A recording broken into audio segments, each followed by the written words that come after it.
Afternoon, everyone. Welcome to Dojo Live Recap Show. Today is Monday, September 27th, 2021. It's the end of September already. Wow, time just flying as we're having fun.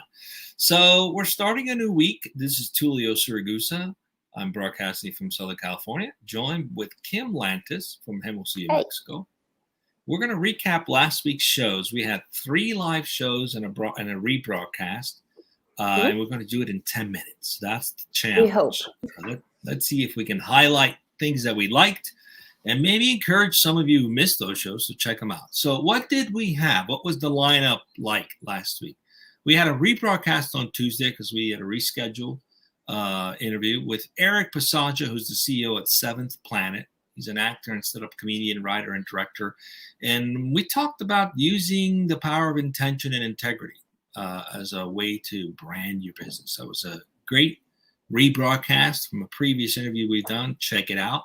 And then on Wednesday morning, we spoke with the Chief Marketing Officer at Kasasa.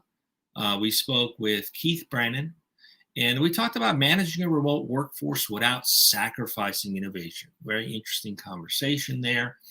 And Wednesday afternoon at noon, we spoke with Adeyemo, who's the founder of Joko, about alternative business models in today's creator economy, specifically for music artists or want-to-be music artists. And then, of course, finally, on Thursday, we had a really great conversation about AI and contracts, how legal teams can elevate their legal game, using AI. And that was with Vishal Sunak, who is the co-founder and CEO of Lake Square. So we had 4 shows last week. We're going to focus on the live ones. Which one of those shows stood out the most for you, Kim? Well, I got to participate with Adeyemo at Joko. It was challenging for me as a non-musician. I seriously cannot clap and keep a rhythm. It's But as far as the creator economy and just breaking out of the mold to do something different, I definitely congratulate him for that. I also think it's a great story, his own personal story. I think of coming out of like a financial background and then shifting into what he's now doing creatively to help upcoming artists to get off the ground, basically. And I think that's an interesting story. For me, I think I identified more with the personal transition of just moving on from one path to a path that you maybe didn't intend to take from the beginning than I could with the path he chose. But it's a great story nonetheless of winding up somewhere that you didn't really think you'd get to. Yeah, from a banker to an entrepreneur in technology and music, which is his passion. It reminded me a great deal of the interview we had 3 years ago with Ultra. I think actually it's coming up in almost 4 years. With Ultra, where it's a blockchain gaming company. A lot of what he talked about, which is empowering the musicians to be able to not only reach out their audience, sell to it, monetize their audience. It looks and feels very much like a blockchain environment. I think we talked about it offline, how they're mimicking some of that as well. So great show about how the creator economy is still in its infancy in terms of what the potential is. But technology and companies and platforms like Joko make it possible to actually make sort of this creator economy. And this increasing trend of the need to personalize, the need to have choice and say in the matter, that's not going anywhere, I don't think. So, for sure. Yeah, and it's a great opportunity for musicians to create the real image of who they are. So it's a genuine way for them to reach out, connect with their audience. Versus being under the guide of a label that might restrict them to being a certain personality. So great show. Check it out. Really loved the conversation with Kasasa about managing innovation when you have remote workers. I'm a big supporter of whiteboarding, so it's been a struggle for me personally doing things remotely when I'm used to, especially when it comes to strategy. I'd rather be in a room with people and whiteboard and think through things and just work hands-on. And it was clear that you still need that to be very effective in terms of driving innovation. But there's tools and things in place because of everybody being remote that still allows for teams to collaborate, to work together, and to innovate.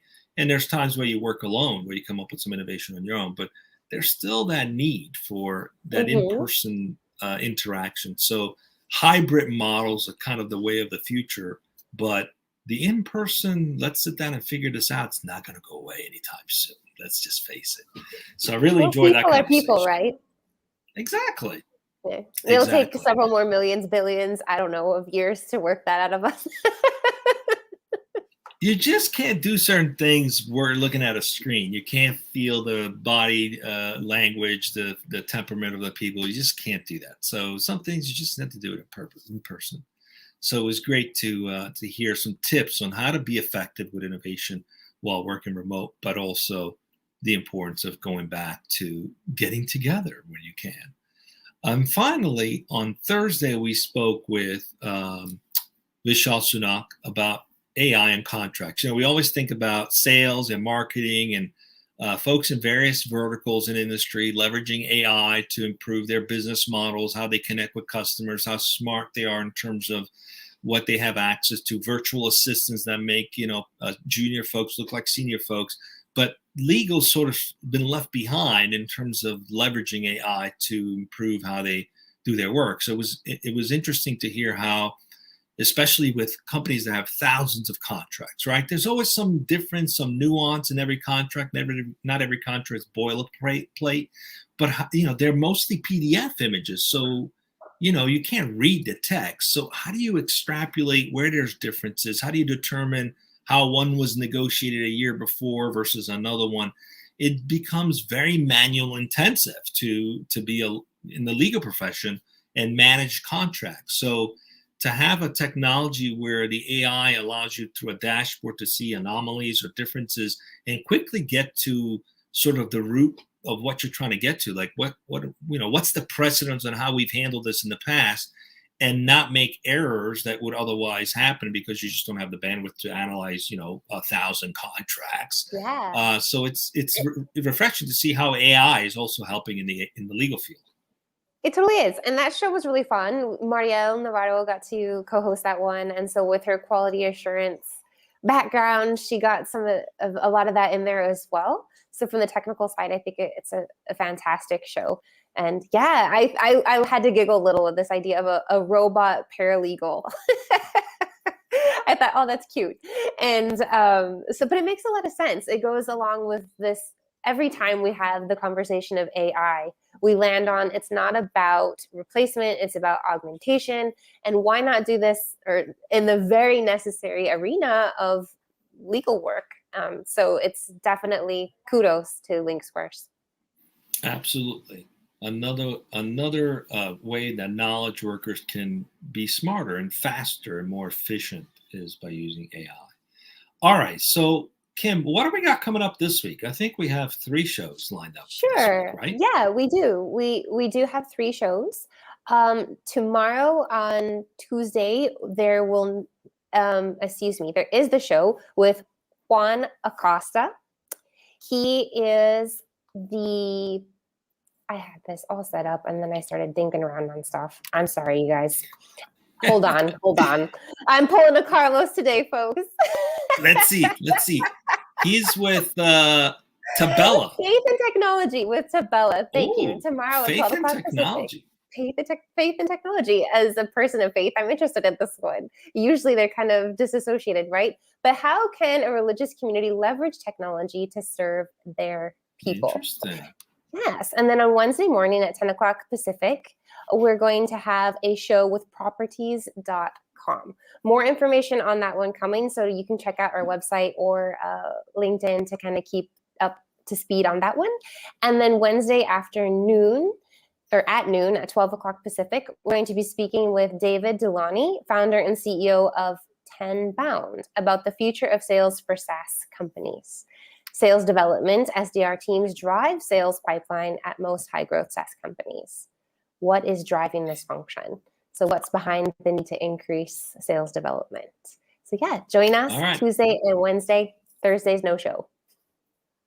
See you tomorrow, 12 o'clock.